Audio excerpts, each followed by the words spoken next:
Assalamualaikum warahmatullahi wabarakatuh. Saya Cikgu Nawi bin Ismail, pesara guru dari Sekolah Menengah Teknik Terengganu. Saya menjadi guru selama 37 tahun 2 bulan. Dan saya juga Musi Dewan fasa pertama pada tahun 1996, tersalah saya. Jadi pada hari ini tajuk yang akan saya perkatakan ialah kepentingan kepersisan berbahasa. Kepentingan kepersisan berbahasa. Jadi sebagaimana yang kita tahu bahawa bahasa merupakan alat komunikasi yang utama bagi manusia. Jadi individu yang menguasai bahasa secara umumnya dapat berkomunikasi dengan lebih berkesan berbanding dengan orang lain yang kurang menguasai bahasa, sama ada secara lisan ataupun secara bertulis. Walau macam mana pun ada juga seorang individu yang bagus menulis tapi mungkin tidak begitu bagus dalam percakapan dan sebaliknya. Itu sebagai manusia. Jadi kepersisan di sini bermaksud penggunaan kepersisan berbahasa, maksudnya adalah penggunaan bahasa yang tepat, benar, yang betul dari semua aspek. Itu penting, ya. Jadi dalam konteks perbincangan ataupun penerangan saya pada pagi ini, saya akan memfokuskan kepersisan berbahasa pada beberapa aspek. Yang pertama dari segi diksi, iaitu pemilihan perkataan, pemilihan kata. Jadi untuk membolehkan kita berkomunikasi dengan baik, pemilihan kata yang kita gunakan tu adalah tepat.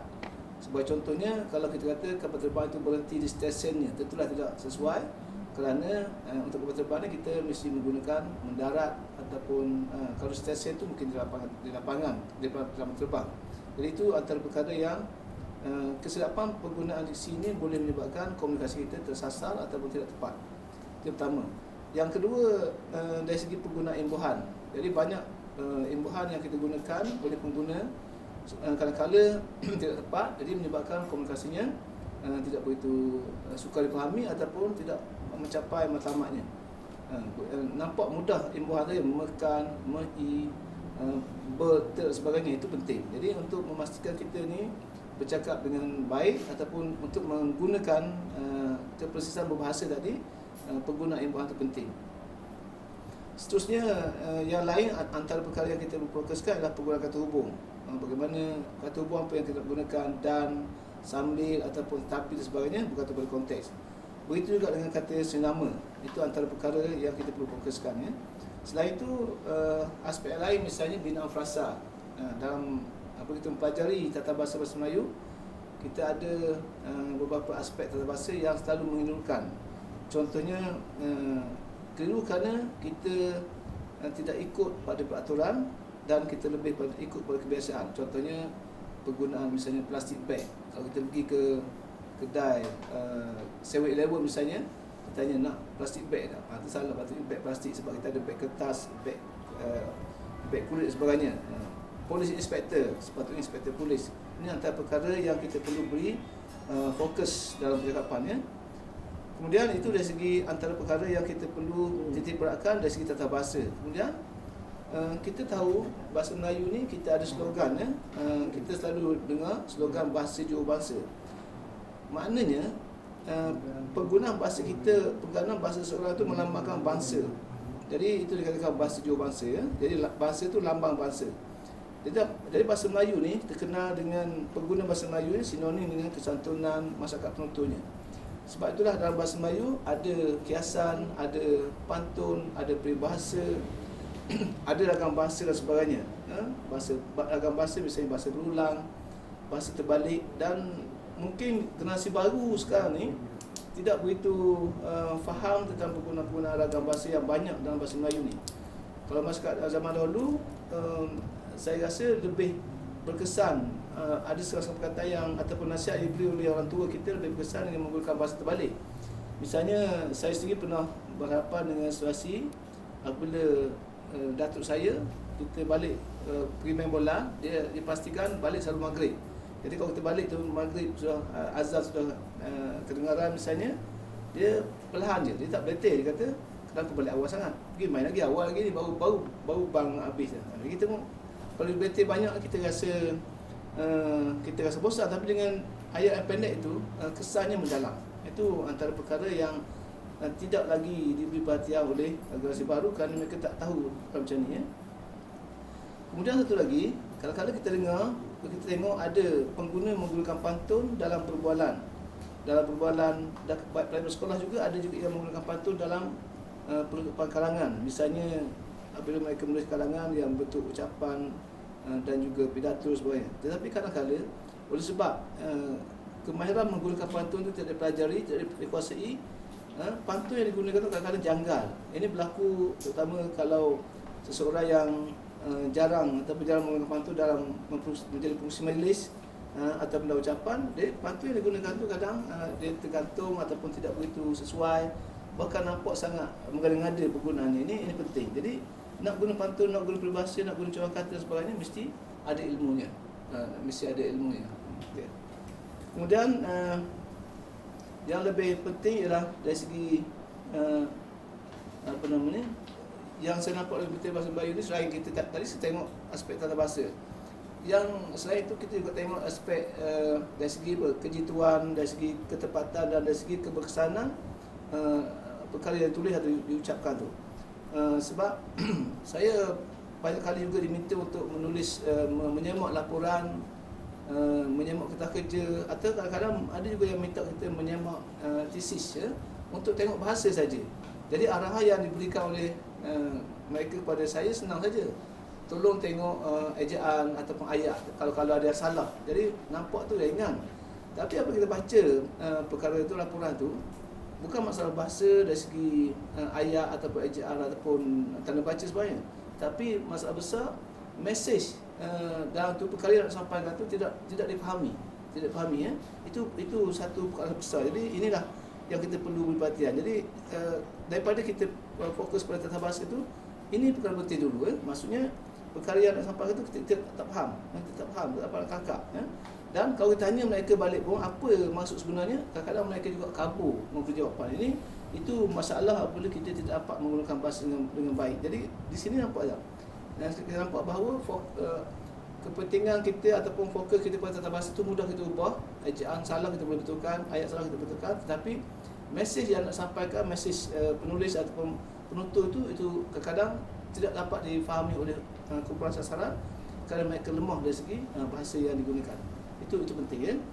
Kemudian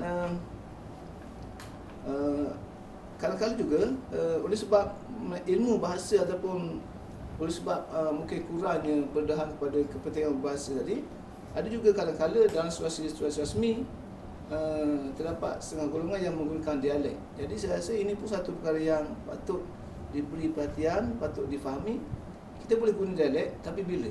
Dalam komunikasi rasmi kita tak boleh menggunakan dialek kerana kita ada perkara tertentu yang perlu kita patuhi. Tapi kalau untuk berkomunikasi secara biasa, kita perlu guna dialek sebab dialek ini penting untuk kita fahami supaya tidak hilang begitu saja. Itu penting. Kemudian dari segi tadi kita tengok dari segi binaan ayat, dari segi binaan frasa dan sebagainya. Selain kita kata kalau boleh kita nak begini, kalau misalnya perkara dapat sampaikan dengan 5 ayat, 5 atau 6 ayat cukup. Tak payah sampai jadi 15 ayat. Itu kadang-kadang kalau kita perkara macam ni tidak kita biarkan ataupun kita buat secara ambil mudah, dia kesannya banyak. Pertama, kesannya pembaca tidak akan berminat untuk meneruskan bacaan ataupun ucapan, bosan dan sebagainya kerana tak dapat memahami apa perkara yang sebenar yang nak dikatakan. Satu. Yang kedua, bila bosan tidak penonton ataupun pendengar tidak memberikan perhatian. Jadi dengan cara demikian maksudnya perkara yang nak sampaikan tu gagal dan mungkin matlamat perkara yang kita buat tu tidak begitu tercapai. Jadi ini penting. Jadi perkara macam ini tidak harus dipandang mudah kerana kita faham bahawa semakin banyak kita belajar, semakin banyak kita mengkaji, kita akan tahu kekurangan-kekurangan tertentu. Jadi kita nak sini maksudnya secara umumnya dari segi tajuk saya kepersediaan bahasa ni, kita nak penutur ataupun penulis ucapan, laporan, membuat kata kerja dan sebagainya. Satu, mereka hendaklah memastikan penggunaan ayat yang ekonomik. Satunya, kalau perkara itu dapat disampaikan dengan 5 atau 6 ayat, jangan sampai berbelit-belit, berjejela, mengulang-ulang, jadi ini akan membosankan. Yang kedua, kalau boleh kita pastikan ayat yang betul dari segi binaannya, tidak tergantung dan sebagainya, itu dari segi ilmu bahasa lah. Khususnya banyak aspek tadi yang saya sebut awal, iaitu kita mesti memastikan binaan frasa ini betul, penggunaan buhannya, penggunaan kata hubung, kata senama yang tepat, supaya dia tidak akan berubah. Nampak mudah je kalau kita kata sekarang ada setengah orang suka tinggal akhirakan misalnya. Selalu saya meninggal majlis ni. Tu nampak tu, meninggal. Lepas tu kan dengan tak ada kan tu dah beza lah. Itu meninggal dunia dengan meninggalkan majlis lain. Ini penting. Jadi kita nampak tadi saya telah memperkatakan beberapa kepentingan dan juga contoh dari segi penggunaan bahasa yang betul ataupun kepersisian bahasa tadi. Jadi apakah langkah-langkah yang boleh kita lakukan untuk mengelakkan ataupun menangani masalah ini daripada berterusan. Yang pertama, oleh sebab bahasa ni kita belajar awal, tentu ada sekolah. Jadi di sekolah, antara perkara yang boleh dilakukan oleh guru adalah dengan memastikan bahawa P dan P tu, pengajaran dan pembelajaran di sekolah tu adalah dikaji semula, supaya jangan kita bersifat menjawab soalan semata-mata. Jadi di sini saya nampak yang antara perkara yang saya cadangkan adalah apa? Semasa membuat karangan mesti ada proses mengedit balik, mengedit. Semasa mengajar tu jangan lepas karangan biar macam tu.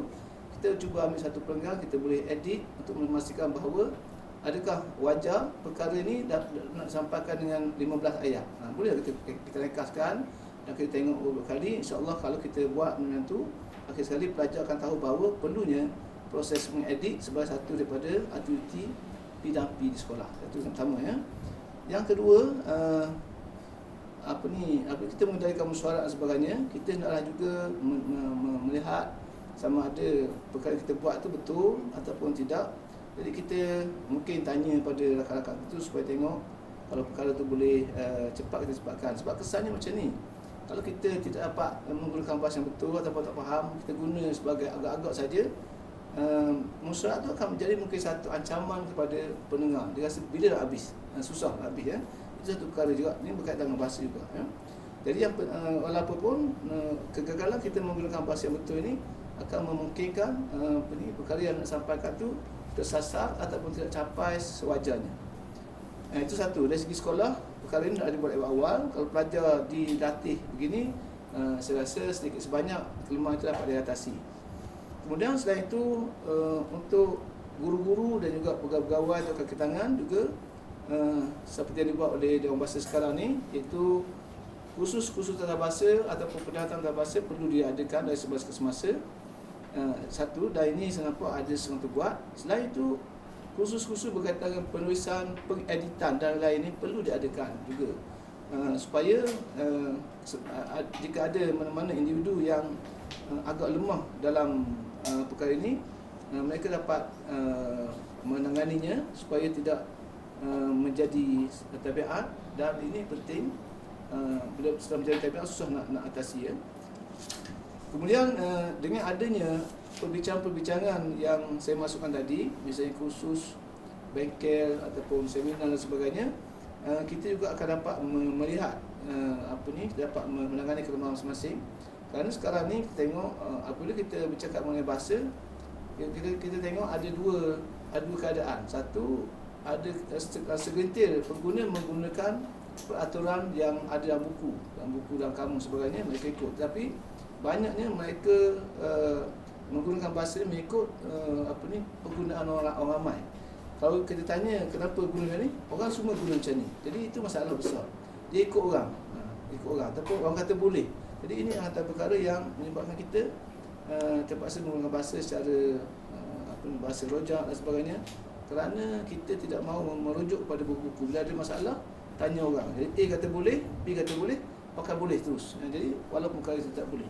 Jadi ini dan yang saya rasa masalah besar sekali yang patut kita tangani, termasuklah jangan mendengar perkara-perkara yang tidak ada sumber rujukan. Kalau tanya apa sebab macam ni, dia kata ini mazhab, dia kata macam ni. Tapi mana ada mazhab? Saya juga heran bila kita bercakap tentang bahasa ni, ramai pengguna bahasa di negara kita ni yang mengatakan bahawa bahasa Melayu ni banyak mazhab. Saya pernah tanya juga apa nama mazhab tu, tak ada yang dapat jawab pun. Tak ada mazhab. Jadi sekarang kesimpulan kita, kalau setakat nak betulkan ayat, ejaan nak betulkan apa ni kata hubung dan sebagainya, frasa, tak timbul soal mazhab. Lagipun tak ada mazhab pun. Kalau ada perselisihan pendapat ataupun kesilapan ejaan antara dua orang, bukan kerana mazhab, kerana mungkin ada kelemahan dalam kalangan ataupun bagi individu tertentu. Itu perkara. Jadi bukan soal sekarang kita membuat jawapan. Kalau kita rasa lemah bahasa, kita tak mengaku bahawa kita dikurang ilmu bahasa, kita tak rujuk dan kita terus salahkan, cari sebab lain untuk membolehkan kita menggunakan bahasa yang tidak betul. Jadi kesimpulannya mengenai tajuk saya petang ni adalah keprecisan berbahasa. Saya ulang, kita untuk memastikan komunikasi kita berkesan, kita adalah menggunakan bahasa yang betul dari segi semua aspek, dari segi morfologi, imbuhan, dari segi penggunaan kata nama, kata pemberi dan juga apa namanya yang lain tu. Di samping itu kita juga telah memastikan bahawa binaan ayat, frasa, klausa dan sebagainya penggunaan wacana bukan guna kerana ikut orang, tapi kita nak guna berdasarkan sumber-sumber tertentu, terutama daripada buku-buku bahasa. Jadi saya rasa untuk bicara pada saya petani setakat itu, saya harap sebanyak dapat membantu pengguna untuk memastikan mereka dapat membetulkan kelemahan masing-masing, dan ini satu pandangan umum untuk mendalami perkara ini lebih lanjut boleh rujuk mengenai bahasa. Jadi saya rasa terima kasih pada Dewan Bahasa dan Pusaka Pulau Timur. Wabillahi taufiq wal hidayah. Wassalamualaikum warahmatullahi wabarakatuh. Sekian, terima kasih.